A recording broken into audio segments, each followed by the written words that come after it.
Bugün Çin Xalq Respublikasının sədri Si Jinping'in Çin idarəçiliyi kitabını oxumağa başladım. Növbəti oxuyacağım kitab Rəcəb Tayyip Erdoğan'ın Daha ədalətli dünya mümkündür kitabı olacaq. Bunu Ermənistan Baş Nazirinin həyat yoldaşı Anna Akopyan öz Facebook hesabında yazıb.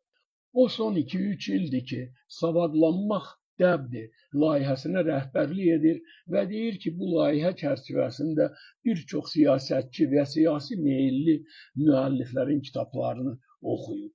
Onların arasında Emmanuel Macron, Justin Trudeau, Michelle Obama da var.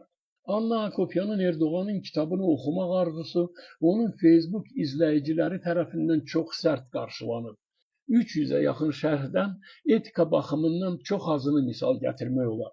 Ona tarixin dəhşətli dövrlərini xatırladır, öz millətinə xəyanətdə ittiham edirlər. Lakin Anna Akopyanın savadlanmaq dəbdi layihəsində iştirak edənlərin, onun və Nikol Paşinyanın məruzələrini dinləyənlərin də sayı azalmır. O deyir, sitat, dostlarımızı, qonşularımızı daha yaxşı tanımaq, köhnə problemlərimizi uşaqların çiyninə atmamaq, düşüncəmizi yaxşıya doğru dəyişmək, həyat keyfiyyətini yüksəltmək, sağlam cəmiyyət formalaşdırmaq, güclü dövlətə sahib olmaq, özünə inam qazanmaq üçün savadlanmaq vacibdir. Sitatın sonu.